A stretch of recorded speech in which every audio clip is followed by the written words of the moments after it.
आज आपण मसाला कारल्याची रेसिपी बनवणार आहोत।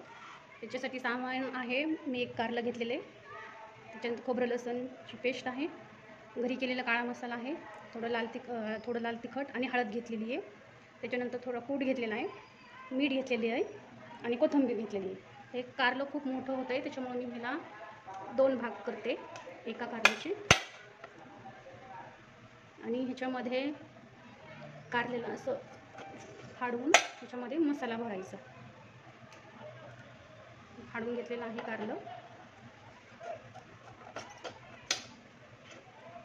आता ह्याला मसाला भरायचा आहे। तर हे जे सगळं सामान जे आहे ते मी आता एकत्र करणार आहे आणि त्याच्यामध्ये थोडंसं मी पाणी घालणार आहे। मी पाणी घालून त्याच्यानंतर हे कारल्यामध्ये हे सारण भरायचे सर्व।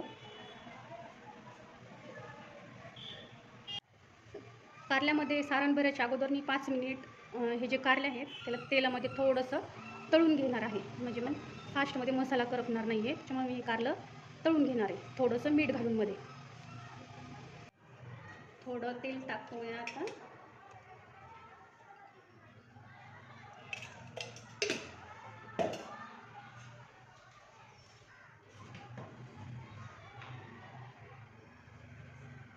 आणि मी थोडंसं ह्याच्यामध्ये मीठ भरायले थोडंसं नॉर्मलमध्ये आणि हे तळून घ्यायचे 5 मिनिट।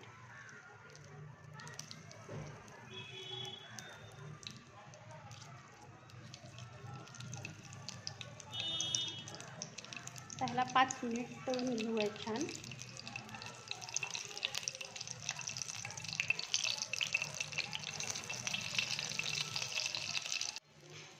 कारलं थोडं तळून घेतलेलं आहे लाल होईपर्यंत। ते तळून ह्याच्यामुळं घेतलं की कारल्याला थोडं तळण्यासाठी वेळ लागणार आहे आणि ह्याला पाणी नाही घालायचं आणि तोपर्यंत मग मसाला करपून जाईल, म्हणून ह्याला मी अगोदर थोडंसं तळून घेतलेलं आहे मीठ घालून। आता हे काढून ह्याच्यामध्ये सारण भरूया।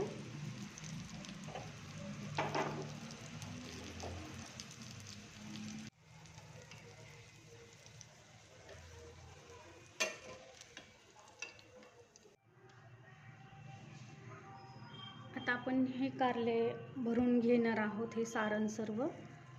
त्यातलं थोडंसं बी आहे ते काढून घेऊया। मी थोडंसं वेगळा चव यावी ह्याच्यासाठी मी थोडीशी एक चिंच आणि गूळ ह्याचं पाणी केलेलं आहे ते ह्याच्यामध्ये मी टाकते।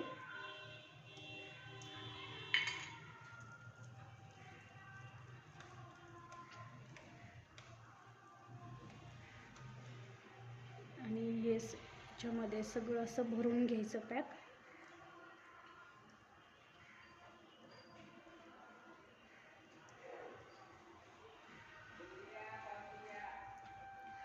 आणि ह्याला एकदम असं मंद आचेवरतीच तळू द्यायचं, भाजू द्यायचं चांगलं।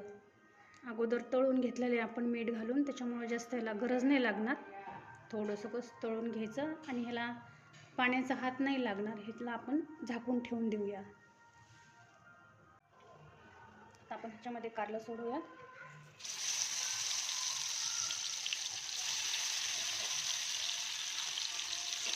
ह्याला पाण्याचा वापर करायचा नाही आहे, त्यामुळे थोडंसं तेल जास्तच लागणार आहे ते तळून घेण्यासाठी।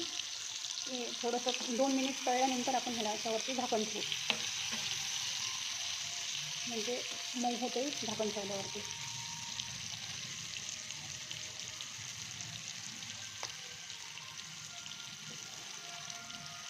ह्याला जास्त हलवायची पण गरज नाही, जास्त जर आपण हलवलं तर त्यातलं जे सारण भरलेलं आहे ते बाहेर निघेल। मंद आचेवर आपण तळून घेऊया 5 मिनिट।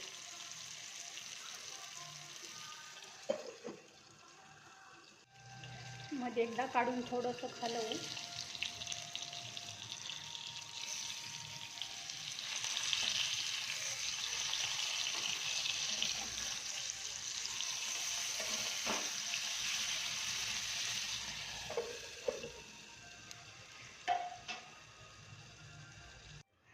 हे तयार झालेलं आहे आपलं मसालेदार कारलं।